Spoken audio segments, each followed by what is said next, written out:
Sexta-feira, dia 12 de setembro de 2025. Sejam todos muito bem-vindos, meus amigos, a mais um vídeo do canal Terra Brasilis News. Sejam bem-vindos, se for possível, porque com a situação do jeito que está, o que eu estou fazendo é um convite para vocês sofrerem comigo, porque certamente toda a população conservadora do Brasil está emudecida, enlutada, por questões políticas, infelizmente, né? Por isso o título que eu coloquei nesse vídeo é uma crise aberta, porque o Marco Rubio já avisou que vai vir reações duras. E os Estados Unidos não têm por hábito fazer lorota, falar por falar. Quando eles dão aviso é porque vem coisa. E claro, ontem foi o dia em que o Supremo condenou Jair Bolsonaro e os outros réus e colocou o Brasil no olho do furacão mundial. É sobre tudo isso que vamos falar. Por quê? Agora que foi tudo consumado, eu acho que acabou a brincadeirinha de hashtags disputando nos Trending Topics. Acho que acabou aquelas belíssimas manifestações no domingo, lindo tarde de sol.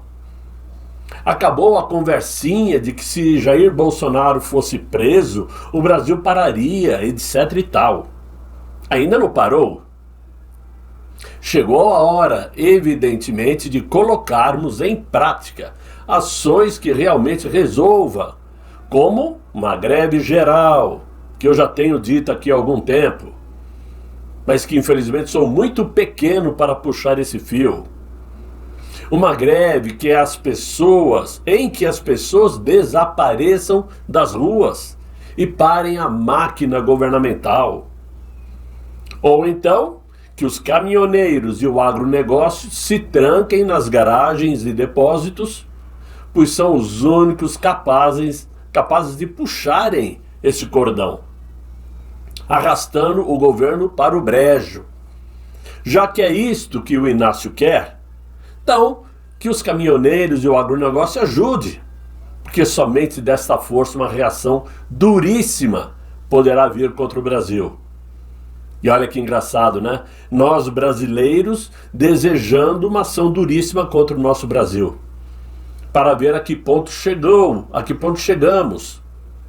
E a que ponto chegou essa ultrajante intolerância política no Brasil.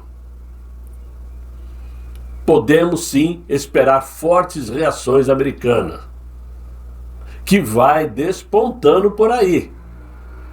Mas precisamos também fazer a nossa parte. Ou alguém acredita que agora, depois de tudo consumado, Davi Alcolumbre e Hugo Motta terão coragem de colocar seus pescoços a prêmio, em prol de pautarem uma anistia ampla, geral e irrestrita para salvar Jair Bolsonaro e os outros prisioneiros injustiçados. Se até agora não fizeram, vão fazer agora por quê? Se o Supremo já decretou essa injustiça. Ao invés de ficarmos batendo boca sobre quem vai concorrer, quem vai ser candidato em 2026, temos é que saber quem é que vai assumir essa bronca de motivar a população a agir com a cabeça e não com o fígado. Pois o único ato racional que pode nos salvar é a paralisação. Uma paralisação, diga-se de passagem, nunca vista no Brasil. Caso contrário, estaremos sim sentados no colo do coisa ruim. Lamentavelmente, esta é a nossa realidade. Existe tempo? Sim, existe. O tempo é o senhor da razão. E o único que sabe quanto tempo nós temos é Deus. Mas existe sim tempo para reverter tudo. Mas não com blá blá blá, de discursos em plenário.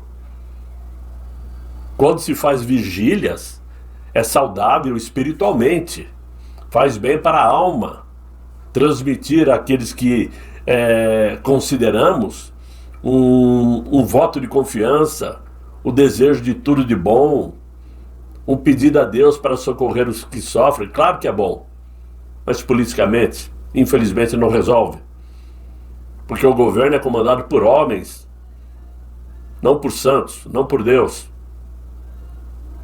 Então, por isso nós vimos o Brasília em pleno terremoto no dia de ontem.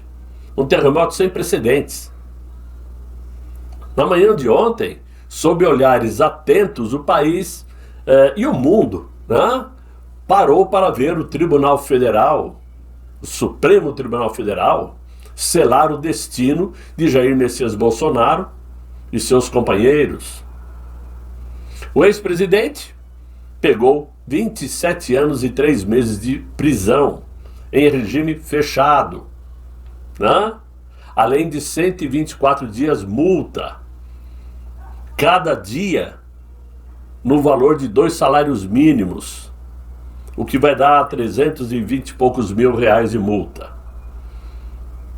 Uma sentença sem paralelo na história brasileira. O outro que está sentado lá no palácio não passou por isso. Não teve prisão domiciliar, não teve tornozeleira eletrônica, não teve linchamento público, não teve, digamos assim, multa para pagar. E olha que o caso dele foi corrupção ativa. Destruiu a Petrobras, destruiu as estatais para distribuir dinheiro para as empreiteiras, com provas documentadas. E não passou por nada disto. Se entregou para a Polícia Federal quando bem quis. Ficou preso na Polícia Federal dando entrevistas, recebendo visita íntima. Enquanto para Jair Bolsonaro, tudo ao contrário. Tudo ao contrário. Prisão domiciliar, tornozeleira, 27 anos de prisão. Né? E aí?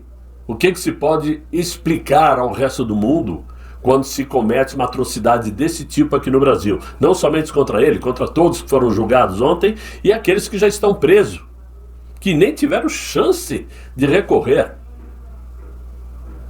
É claro que isto é uma armadilha, é claro que isto é um trabalho do sistema para destruir Jair Messias Bolsonaro. O que está lá no Planalto, quando foi condenado, ficou inelegível. Mas a sua inelegibilidade foi a partir do momento que foi decretada. Jair Bolsonaro não. Ele vai cumprir 8 anos de inelegibilidade depois da pena. Onde já se viu um negócio desse? Ou seja, é para tirar de vez, acabar com a história de Jair Messias Bolsonaro como político. Isto é, sim, perseguição. As palavras finais dos ministros caíram como uma granada em pleno plenário. E, claro, incendiaram as redes sociais, porque nas ruas não foi nada incendiado, no bom sentido. O povo se inflamou teclando nas redes sociais.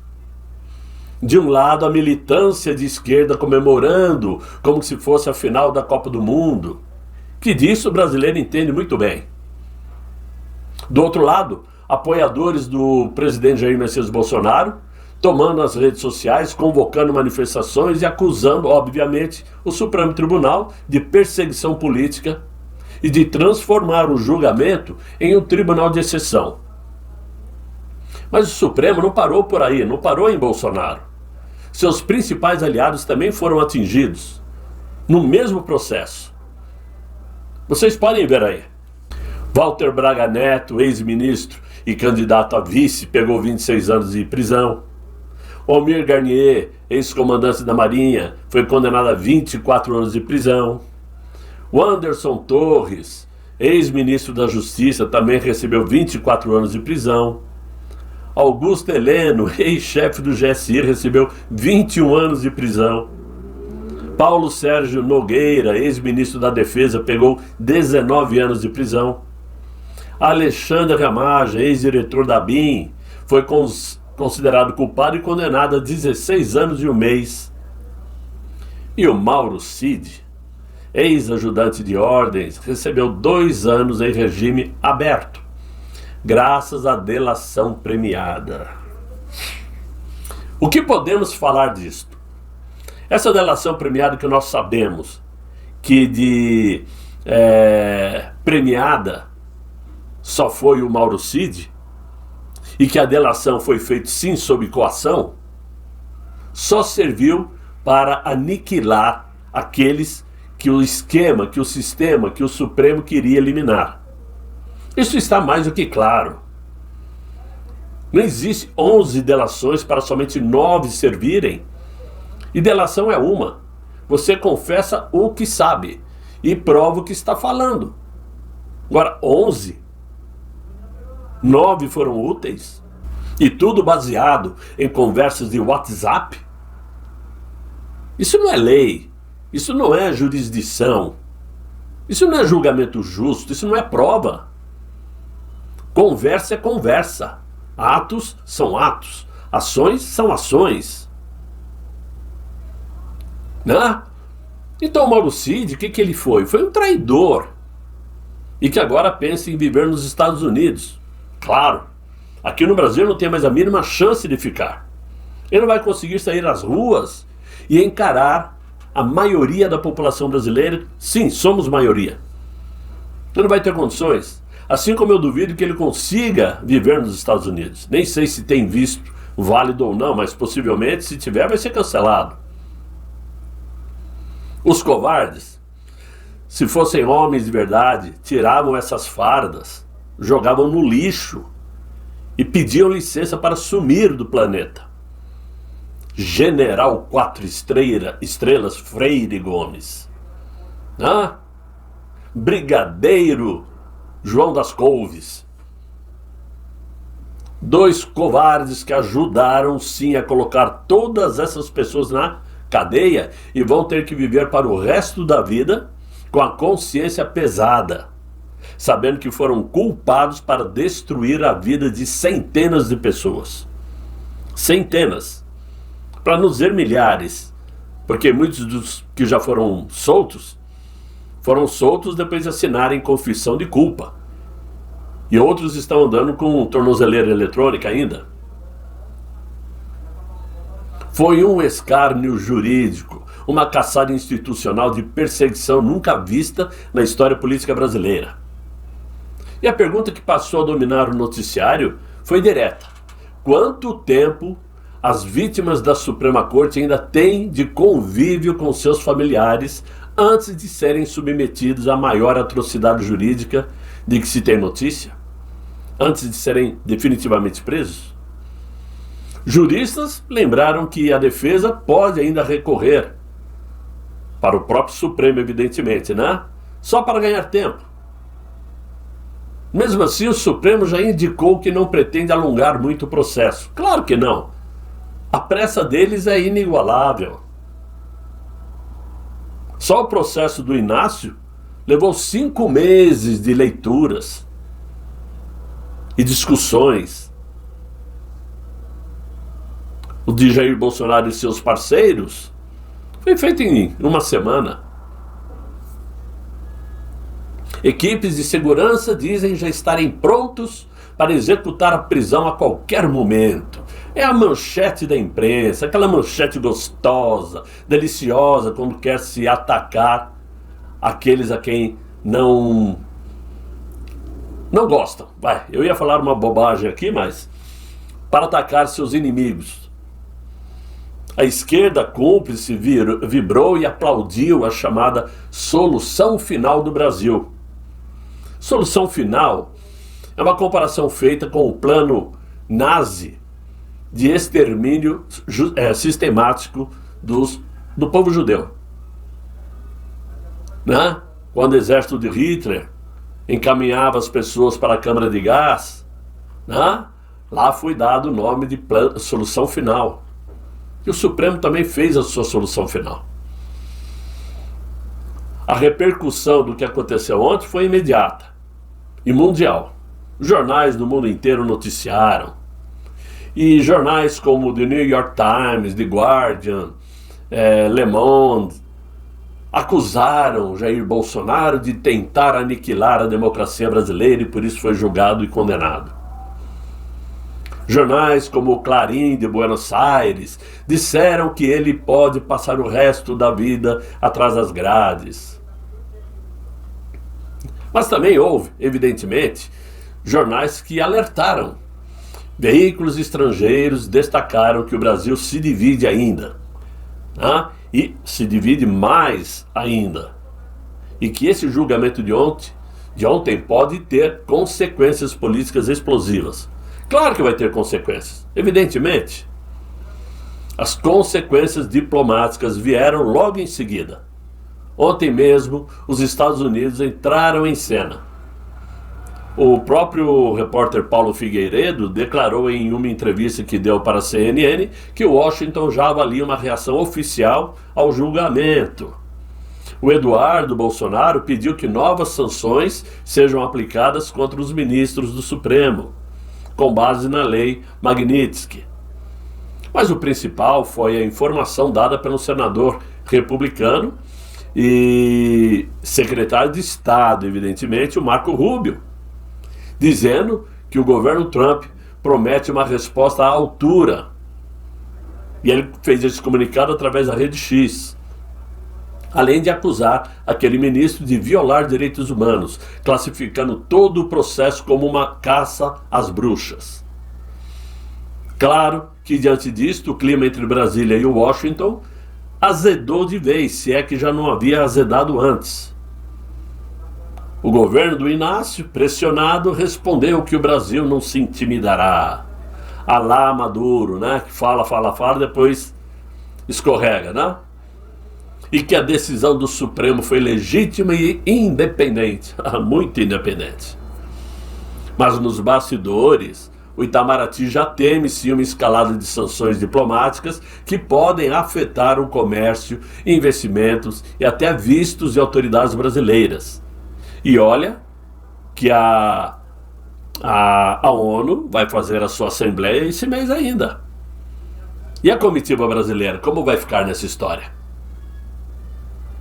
Mas aí veio a cereja do bolo, quando Donald Trump quebrou o silêncio, né?